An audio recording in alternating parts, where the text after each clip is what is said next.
Greetings 12th class political science students, welcome back to our channel. Hope you all are doing great, and today we are here with the part 7 of the chapter and of bipolarity. In the last class we have discussed that what were the consequences of the disintegration of Soviet Union. It means what were the changes. We were able to see that yes, there was unipolar world for few of the time, right? For some time we were able to see there was one ideology only, and whole of the system of the world that was changing according to the political ideologies of US system, whether it was World Bank, whether it was IMF, all of the institutions, international institutions and organizations, they were working according to the US system, right? So now there is a one more thing, new thing that was introduced. So what was that? That was shock therapy. Shock therapy basically आप लोगों ने देखा होगा treatment के time पे दी जाती है, right? आप लोगों ने मतलब टीवी में देखा होगा, मूवीज में, सीरियल्स में देखा होगा ना शॉक थेरेपी. बेसिकली लोगों को कुछ मतलब उनको करेक्ट करने के लिए, अगर वो अपनी कंडीशन में नहीं है तो उनको कंडीशन में स्टेबल करने के लिए शॉक थेरेपीज दी जाती हैं. तो कंट्रीज के लिए शॉक थेरेपी का मतलब क्या है? देखो, शॉक थेरेपी क्या थेरेपी थी? जब वो कंट्रीज अपनी पुरानी आइडियोलॉजी, मतलब जो वो सोशलिज्म को छोड़ के कहीं ना कहीं कैपिटलिज्म की तरफ जब एक टाइप से ग्रो कर रही थी ना, और वो उसका रीजन क्या था? उनका रीजन था ड्रास्टिकल चेंज, कि हमें ना बिल्कुल कंप्लीटली और रैपिडली ग्रोथ करना है in the economic aspect specially. तो वो थी आपकी शॉक थेरेपी. अब ये शॉक थेरेपी थी क्या? पोस्ट कम्युनिस्ट रेजिम्स में. So let us start it, but before that let us have a look what is written here. अब देखो, सबको पता है 1991 उस टाइम पे क्या हो गया? Disintegration of Soviet union. अब यहाँ पे क्या लिखा है? आई हर्ड समवन से the end of the Soviet union does not mean the end of socialism. Is that possible? अभी आपसे पूछ रही है कि मैंने कहीं सुना है कि जो सोवियत यूनियन का एंड हुआ ना, मतलब डिसइंटीग्रेशन हुआ, तो वो सोशलिज्म का एंड नहीं था. क्या ये पॉसिबल है? Is that possible? Of course it is possible. क्यों? क्योंकि सोशलिज्म एक वो पॉपुलर आइडियोलॉजी है जिसको हर कंट्री ये दिखाना चाह रही that yes I am socialist, I am. अब देखो, सोशलिज्म का मतलब क्या होता है? जब आप ये दिखाते हो कि आपके ना रिसोर्सेज का डिस्ट्रीब्यूशन कहीं ना कहीं फेयर हुआ है, आपकी कंट्री में ऐसा कंट्रोल नहीं है कि कुछ एक परसेंट पीपल वो पूरे के पूरे रिसोर्सेज को होल्ड कर लेते. वो वाला पॉलिटिकल सिस्टम आपकी कंट्री में वर्किंग नहीं है. वो है आपका सोशलिज्म. इसलिए देखो, हर एक कंट्री दिखाने की कोशिश करती है ना. और सोशलिज्म के बारे में क्या बोला जाता है? That socialism is a that type of cap that every country wants to wear it. मतलब क्यों?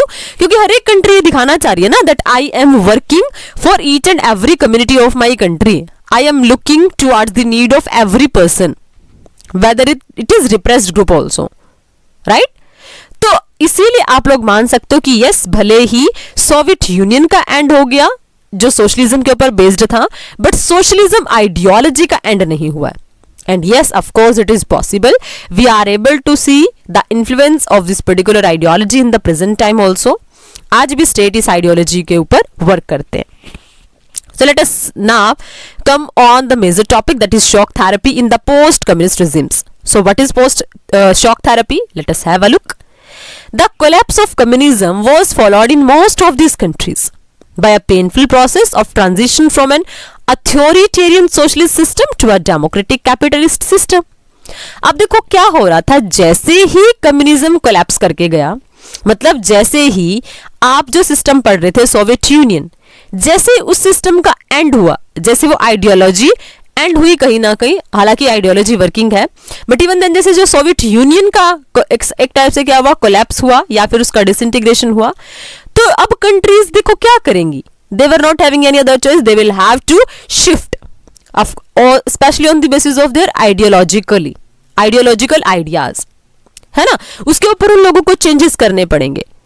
और चेंजेस भी कैसे? कंप्लीटली जो रिवर्स वाले चेंजेस हैं. पहले वो किसको फॉलो कर रहे थे?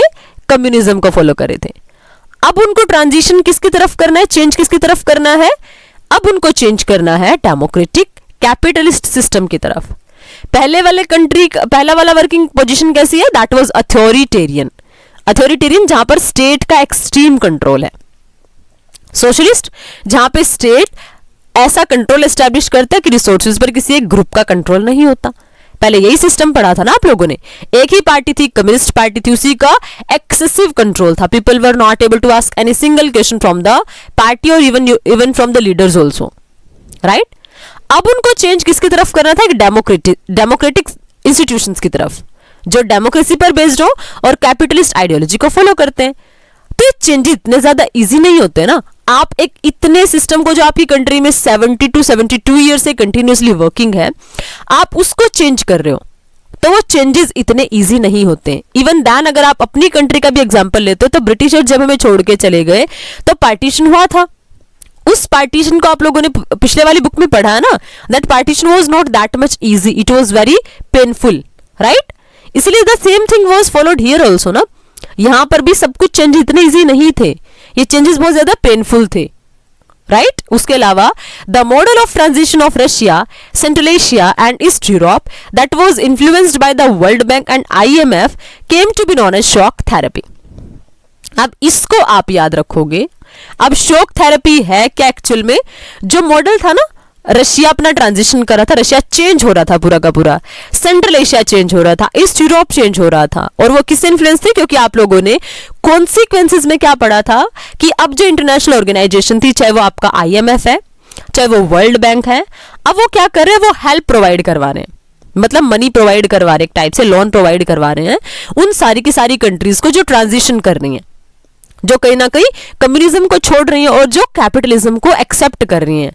तो सारी की सारी कंट्रीज के लिए वर्क हेल्पिंग पोजीशन कौन प्रोवाइड करवा रहा है, हेल्प कर रहा है हमारा आईएमएफ या फिर वर्ल्ड बैंक, राइट।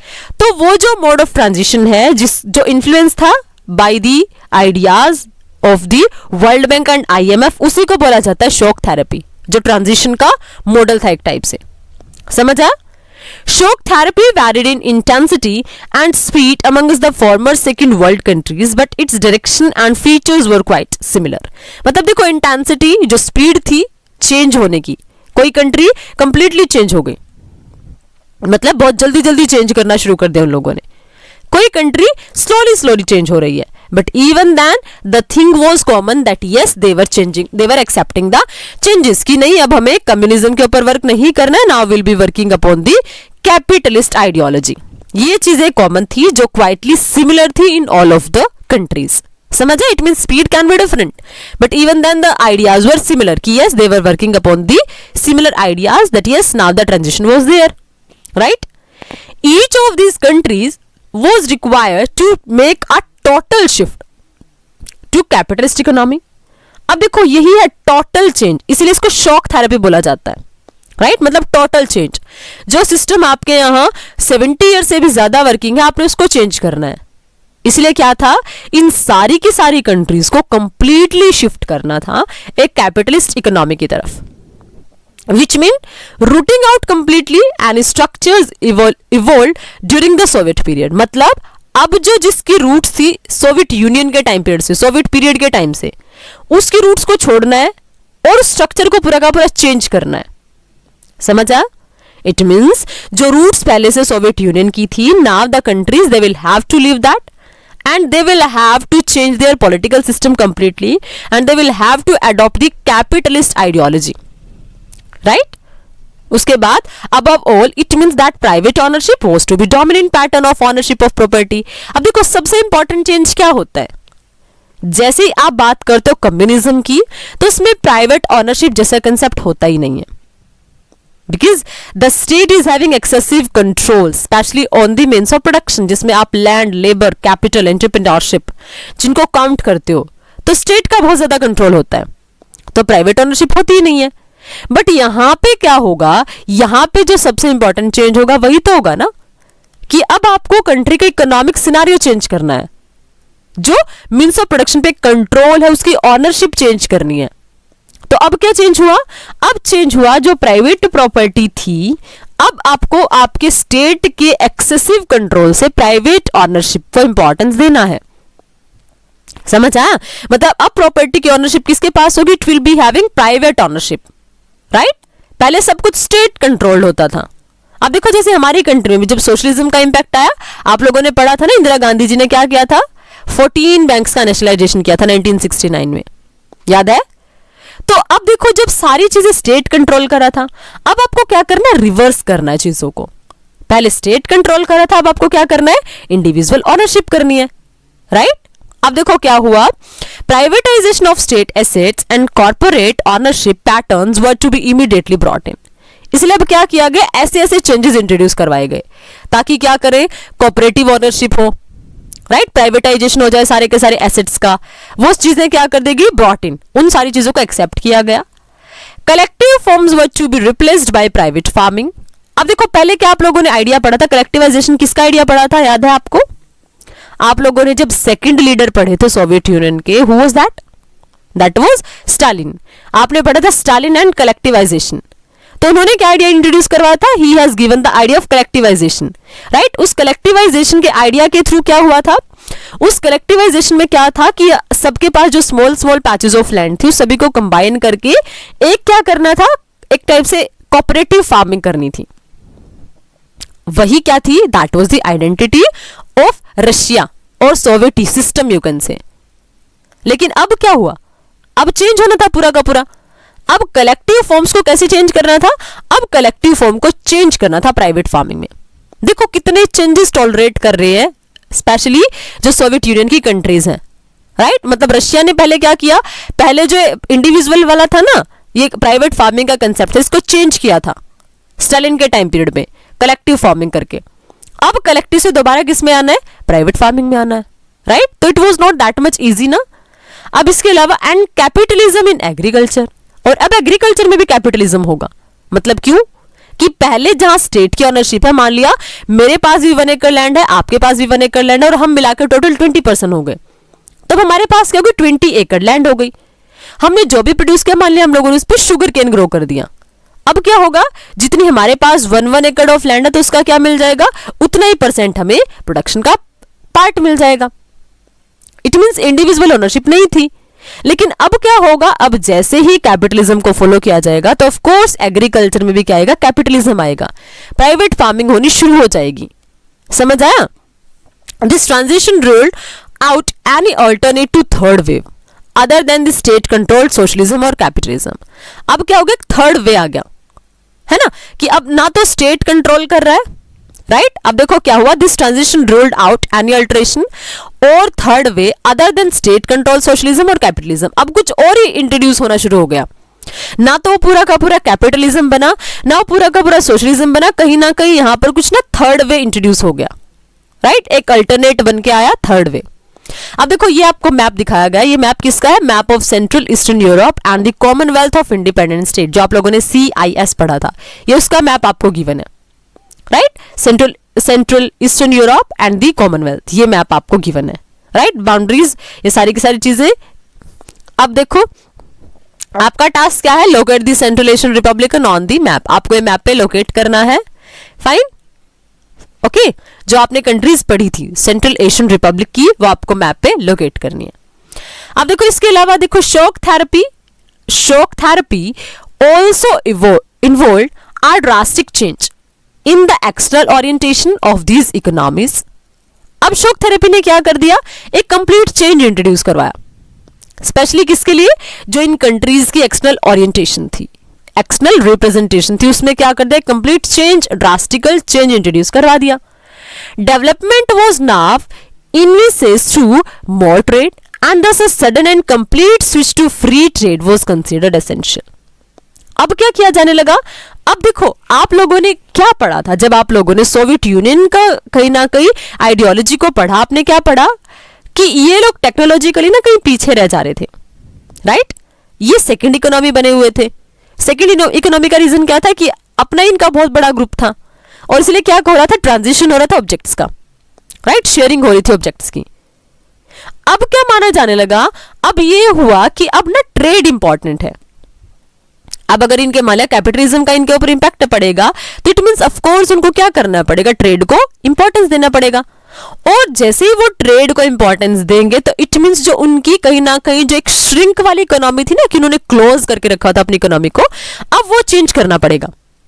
अब उनको क्या करना पड़ेगा, they will have to switch completely on free trade, और जो आपके सबसे ज्यादा डेवलपमेंट का सोर्स माना जाता है। देखो क्यों माना जाता है, अगर देखो अगर आप मान लिया आप अपनी कंट्री के डोर्स को लॉक कर देते हो कंप्लीटली कि मेरे को तो कोई और कंट्री की कंपनीज को आने नहीं देना है, तो क्या होता है, जो आपकी कंट्री में फॉरेन एक्सचेंज होता है ना वो नहीं आता है। एफडीआई, फॉरेन डायरेक्ट इन्वेस्टमेंट, वो आपकी कंट्री में नहीं आता है, राइट मतलब कंट्रीज आपकी तरफ अट्रैक्ट ही नहीं होती है। उनको क्या लगता है कि ये तो कंट्री में बेनिफिट ही नहीं दे रही है। इसलिए आप लोग क्या देखते हो कि डिफरेंट डिफरेंट टाइम पे ना हमारी कंट्री की जो गवर्नमेंट होती है वो ना कुछ ऐसी इन्वेस्टमेंट के लिए स्पेशली ना अट्रैक्टिव पॉलिसीज लेके आती है, ताकि वो लोगों को बताए कि यस हमारी कंट्री में ना पॉसिबिलिटीज हैं ऑक्यूपेशन की, आप यहाँ पे अपनी कंपनी एस्टेब्लिश कर सकते हो। और ऐसा होता है कि स्पेशली अगर हमारी कंट्री में मान लिया कोई कंपनी एस्टेब्लिश होगी, तो अगर मान लिया कोई यूएस की कंपनी है हमारी कंट्री में आ गई, राइट, लैंड हमारी है तो इट मींस उस लैंड के ऊपर रेंट हमें मिलेगा। अगर लैंड वो परचेज करेंगे तो वो मनी हम लोगों को मिलेगी। अब उस लैंड के ऊपर जो वर्क करेंगे that will be done by Indians, तो ऑक्यूपेशन हम लोगों को मिलेगा, right.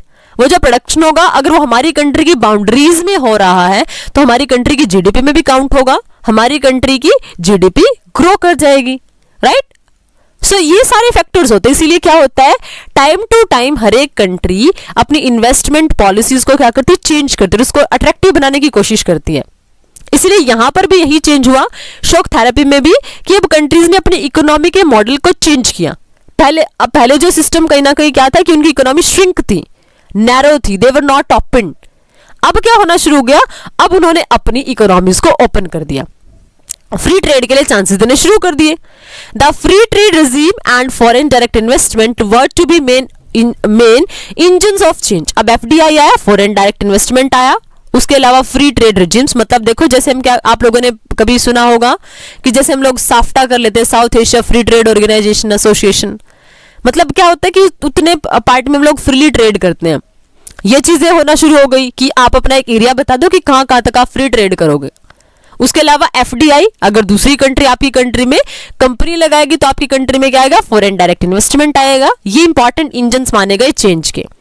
This also involved openness to foreign investment, financial opening up और deregulation and currency convertibility। अब इन्होंने क्या क्या चेंजेस किए, अब इसने फॉरेन इन्वेस्टमेंट के गेट्स को ओपन कर दिया।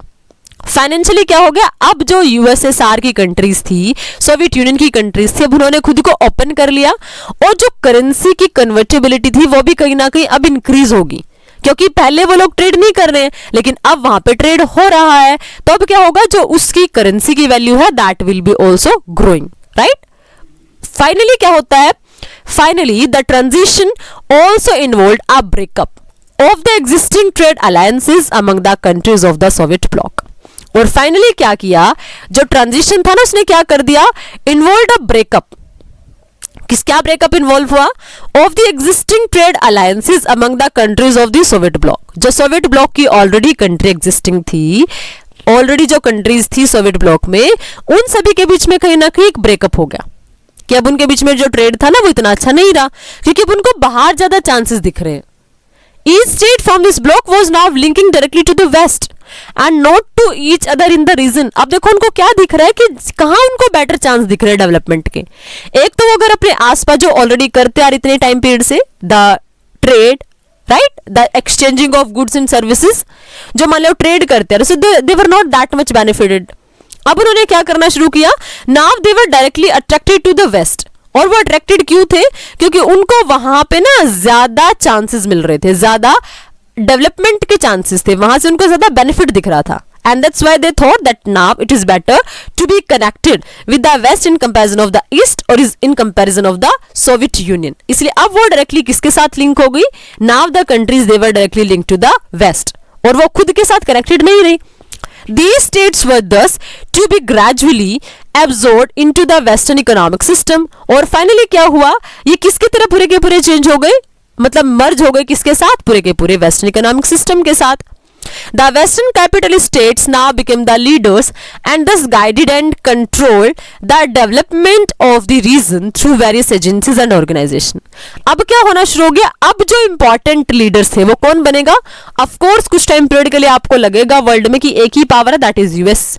बाद में कई सारे और भी सेंटर्स इमर्ज होंगे, लेकिन अब वर्ल्ड की जो पॉलिटिकल सिस्टम है, इकोनॉमिक सिस्टम है, that was working upon the capitalism. अब क्या हुआ, वेस्टर्न कंट्रीज कहीं ना कहीं डेवलप होना शुरू हो गई। उनके लीडर्स ने क्या करना शुरू कर दिया, लोगों के डेवलपमेंट्स को भी, कंट्रीज के डेवलपमेंट को भी गाइड भी करना, कंट्रोल करना शुरू कर दिया। क्योंकि आप लोगों ने लास्ट क्लास में भी डिस्कस किया था कि क्या हुआ था, जो IMF जैसी ऑर्गेनाइजेशन है, एजेंसीज हैं, IMF जैसी हैं, वर्ल्ड बैंक जैसी एजेंसीज हैं, वो क्या करी, they are giving loans and they are working according to the ideology of capitalism, right. Directly they are working upon under the ideology of US। तो इसलिए अब देखो क्या हो रहा है, जो वेस्ट की आइडियोलॉजी थी अब वो कहीं ना कहीं डोमिनेट कर पा रही है, और उसने क्या कर लिया, पूरे के पूरे डेवलपिंग सिस्टम को, डेवलपमेंट सिस्टम को होल्ड कर लिया, अपनी ग्रिप में डाल दिया। और उसके अलावा क्या हुआ, इसके अलावा इसने क्या करना शुरू किया, जितने भी एजेंसीज हैं, जितनी भी ऑर्गेनाइजेशंस हैं, now they were working according to the capitalist ideology only. That was the major change in the shock therapy. तो ये था आपका शॉक थेरेपी। ये थी क्या, आई थिंक शॉक थेरेपी क्या है। अब देखो इन सिंपल टर्म्स आप लोगों को क्या समझ आया, जैसे ही 1991 में डिसइंटीग्रेशन होता है USSR का, सोवियत यूनियन का, तो उसके बाद क्या होता है, ड्रास्टिक चेंज आने शुरू हो जाते हैं पॉलिटिकल सिनेरियो में। अब कंट्रीज क्या करती है, शिफ्ट होती हैं। जो उनका कम्युनिज्म था, उस कम्युनिज्म से they are shifting toward the capitalism. और उस कैपिटलिज्म में जो चेंज आते हैं ना, वो जो पेनफुल चेंजेस आते हैं, उसी को बोला जाता है शॉक थेरेपी। अब इस शॉक थेरेपी में क्या हुआ था, कंट्रीज ने क्या करना शुरू कर दिया, अब उन कंट्रीज ने डायरेक्टली इन्फ्लुएंस होना शुरू कर दिया towards the economy, towards the ideology of USA। पूरे के पूरे वर्ल्ड में एक ही पावर आप लोगों को दिख रही है। उसके अलावा आप लोगों ने क्या देखा, इनकी जो क्लोज्ड इकोनॉमी थी वो इन लोगों ने ओपन कर दी। Now they were able to get FDI, foreign direct investment and all other things. Along with that और आप लोगों ने क्या देखा कि अब सिर्फ US या फिर वर्ल्ड की कोई सिंगल कंट्री नहीं, बल्कि जो इंपॉर्टेंट इंटरनेशनल ऑर्गेनाइजेशंस हैं, for example IMF, World Bank, अब वो भी किसके अकॉर्डिंग वर्किंग है, they are also working according to the capitalist ideology. It means क्या हो रहा है, अब सारे के सारे ऑर्गेनाइजेशंस के ऊपर, सारे के सारे इंस्टीट्यूशंस के ऊपर आप लोगों को क्लियर कट इंपैक्ट किसका दिख रहा है, you are able to see the impact of US only. So this was the shock therapy. अब इस शॉक थेरेपी से क्या कुछ पॉजिटिव मिलेगा, कुछ नेगेटिव मिलेगा, क्या कंट्रीज डेवलपमेंट कर पाएंगी, या फिर आप लोगों ने वो कहावत सुनी है, कौवा चला हंस की चाल, अपनी चाल भी भूल बैठा, या फिर कुछ ऐसा होगा। तो क्या कॉन्सिक्वेंसेस निकलेंगे शॉक थेरेपी के, that we will discuss in the next video. I hope shock therapy इसका मतलब आपको समझ आया। सिंपल टर्म्स आपको सिर्फ ये याद रखना है, जो ड्रास्टिकल चेंज हो रहा था, इट मीन्स जब कम्युनिज्म को फॉलो करने वाली कंट्री कैपिटलिज्म को फॉलो कर रही है डायरेक्टली, बहुत फास्ट मूवमेंट के साथ, बहुत फास्ट स्पीड के साथ, वो है आपकी shock therapy. I hope shock therapy आपको कंप्लीटली क्लियर है। If you are able to understand, please press the like button and subscribe the channel. We will meet in next video with the consequences of shock therapy. Till then, keep learning and try to revise everything. Chapter is quite interesting, right? I hope that I am able to make it understand to you also. So we will meet in next part of the chapter, that will be the consequences of shock therapy. Till then, keep learning and stay connected. Thank you. Thanks a lot.